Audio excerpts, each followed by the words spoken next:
What's up guys, Jason Raymond here, that's number 48 of Robin's Revival, and in today's episode we are still trying to figure out this whole form issue we're having in the Championship. I'll explain properly right after the intro. Don't forget to like and subscribe though, it's always important.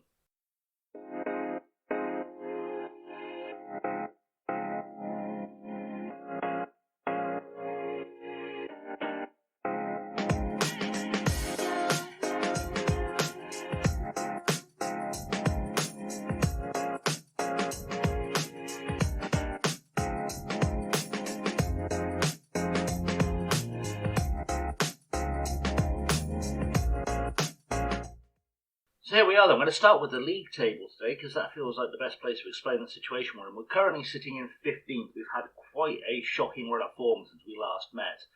And it really tells the tale of the season. We're just 9 points adrift of the playoffs, so it's still achievable-ish. But we've had 17 draws this season, and you can't help but feel that goal scorer I've been talking about needing for the last 2 seasons. If I'd found them by now, 17 goals would have been enough to get us right up here into the playoff mix, which is really quite disappointing. So, since we last met, which was the Huddersfield game, we lost 2-1 to Crystal Palace with Daniel Deasy scoring, drew 0-0 with Stoke, drew 1-1 with Brentford with Daniel Deasy scoring, lost 2-0 to Cardiff, drew 2-2 with Sunderland with Land and Deasy scoring, and then drew 1-1 with Derby with Shabua Bua scoring. But that kind of tells us the tale of the second half of this season, really. The first half, there's some specks of green and fun in there, some good wins. But we only had 1 win since the turn of the year, and there's so many draws in here against teams that just one goal scorer, a consistent goal scorer would have helped with.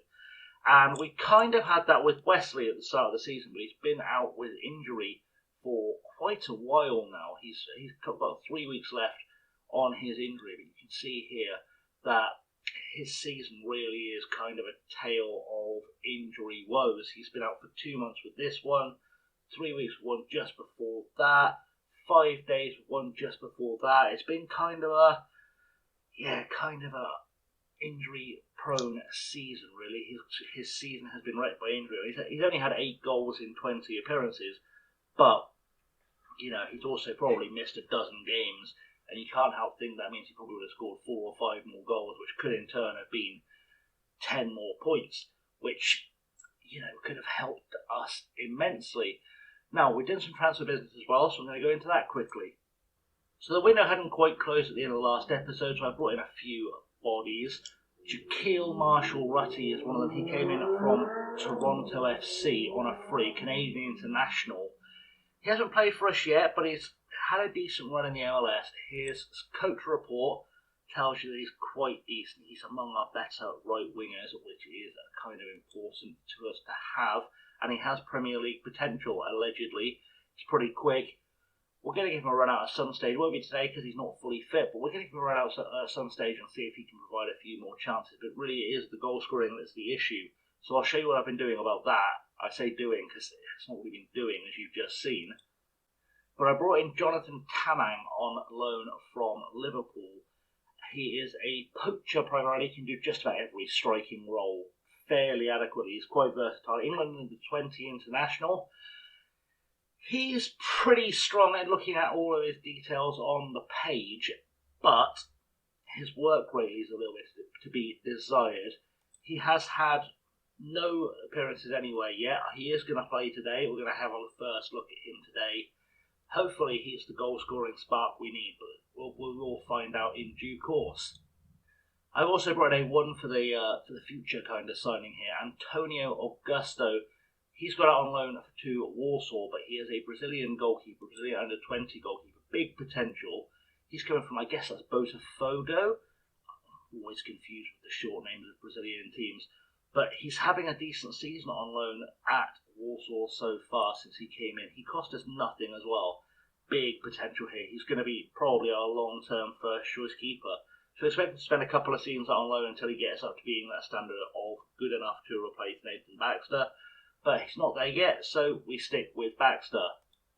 I also brought in Luke Mbete on loan from Manchester City, a centre-half, a pretty good centre-half, if I do say so myself. He's got a little bit of pace. He's not already the paciest defender in the world, but he's got the mentals, he's got the technicals, to get the job done. Again, he hasn't played for us yet. He's been injured since he came in. When he gets fit, he'll hopefully tidy up the few leaks we've got left in our defence. It really will just be about finding goals then to get us up, which is something you really need to do.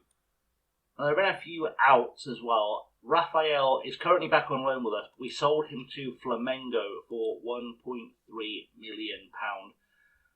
I wasn't convinced he was going to make it at this level, so I decided it was time to cash in. I needed to do something about the finances because we were in trouble. We're still in trouble. But I need to do something with the finances. I felt like selling him was the best option because he's shown the least development of all the young defenders we brought in. Like I said, he's back with us on loan, but let's not rely on him. We're just going to see what we can do with him, really. And then he'll be gone at the end of the season. Also leaving us in a hell of a deal, actually, was Gustavo Scarpa. We got £1 million for a 33-year-old who we signed on a free. Had 2 decent seasons with us. But 33, he was not really playing regular first-team football. It felt like a good time to let him move on as he starts to decline. And I think that's a good piece of business. And finally, one experiment that didn't actually work out for us was Dylan Hugoverth. We've been trying to get him capped, actually, by the Netherlands by having him out on loan to anyone that would take him. And it didn't happen, so we get his work permit. So he's now joining Udinese on a free because he's out on loan with Newcastle Jets. I can't actually get a fee for it, which is very annoying. But, we'll get over it, we'll make the best of it. Let's just go and play this game today against Charlton and see if we can do something to turn this form around, because we very much need to get a win and start turning things around rapidly. And so, in an effort to shake things up a little bit, I've gone back to the 4-2-3-1 wide because I just feel like we need to get more people in attacking positions. It might sacrifice some of our defensive stability, I'm not sure. We'll soon find out because this is how we're going to play today. We're going to start with Baxter in goal, Gould, Chibubua, Gibson and Drama at the back, Palmer and Speckschneider in the centre of midfield, Matika, Gianni and Ruiz are the attacking midfield, and Tamang, as I said, is going to start up top for us today. Colwill, Anaya, Appleton, Deasy, Odimayo, Marul and Garnacho make up the bench. So we're fairly well covered all round, I guess, on that bench. We'll soon find out. Let's just get into it. That's the loudest engine in the world I've just heard go past. Joys of living on a busy street. Let's see what we can do. Let's see if we can get ourselves 3 points today. That's all we're asking.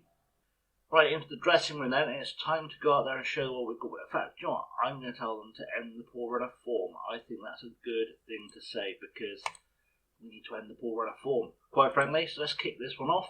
And let's see, can we beat the dastardly Charlton in this championship clash and start to kickstart the back end of our season, see how high up the table we can finish.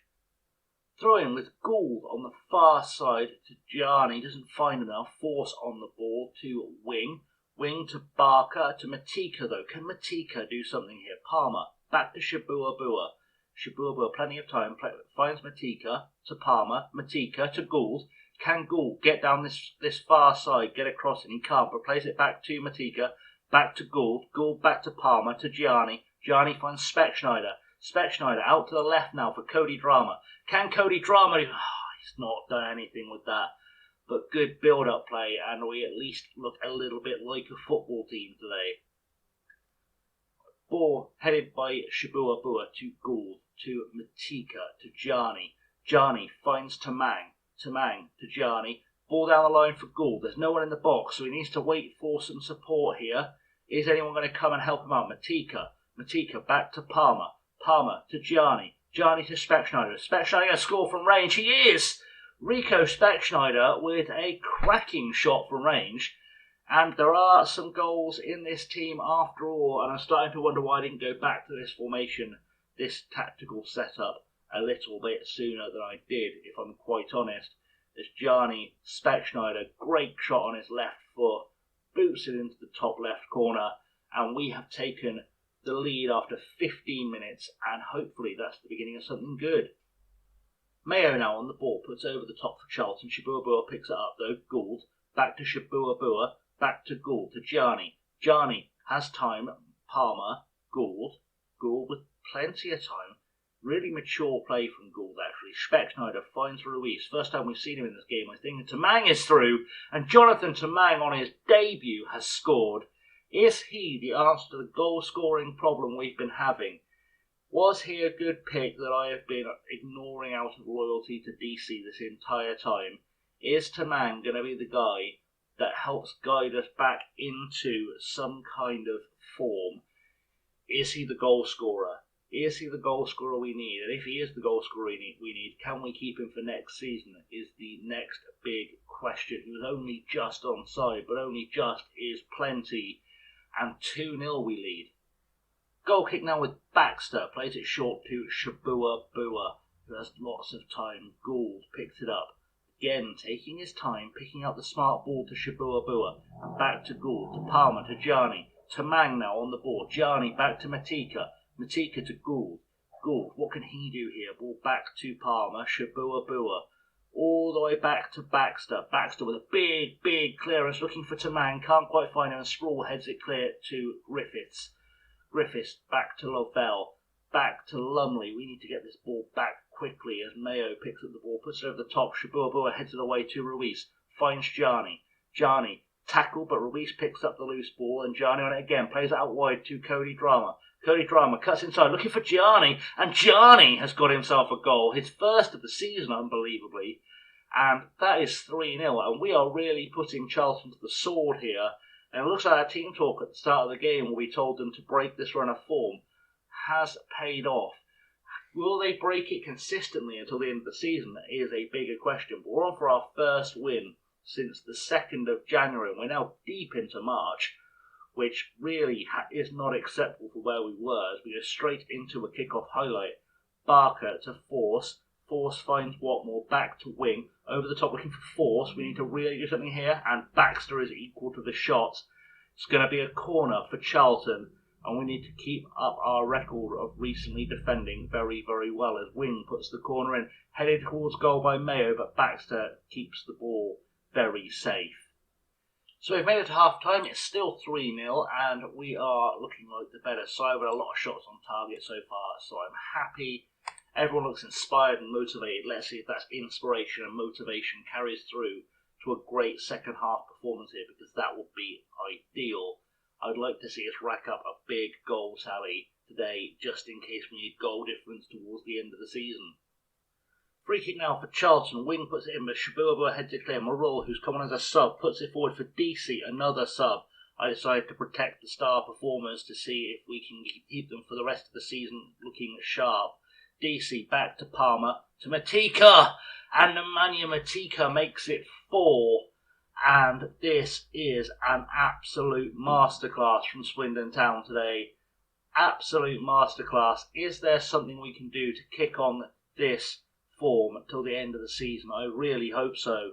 Matika very well from the tight angle on his right foot to put that away. Put it away he did, and our star signing from Bayern Munich starts to look like he can pay off every time I see him play. And that's all she wrote. It is a 4-0 win for us today. Nathan Baxter getting the Man of the Match award, despite the 4-0 scoreline, for some excellent goalkeeping.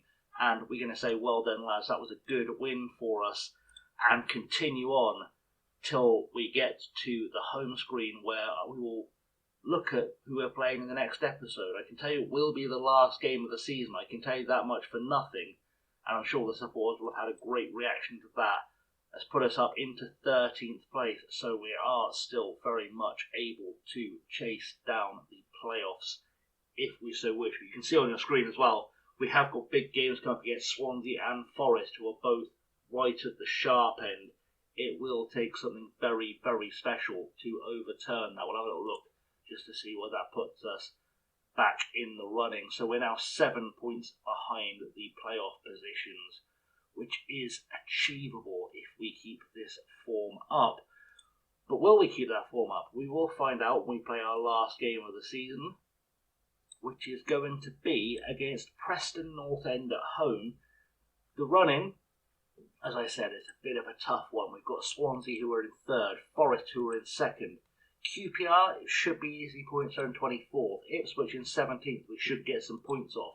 Wigan in 19th, there should be some points from. Brighton, though, sit in 4th. Bristol City, 23rd. Preston sit 11th. So, bit of a mixed bag. Some easy games, some hard games. I think probably from those last 8 games, we need to pick up 5 wins to have any shot at all at the playoffs. But join me on Friday. We'll find out if we're actually going to achieve that. So let's switch things up here and get back to that screen. Beautiful.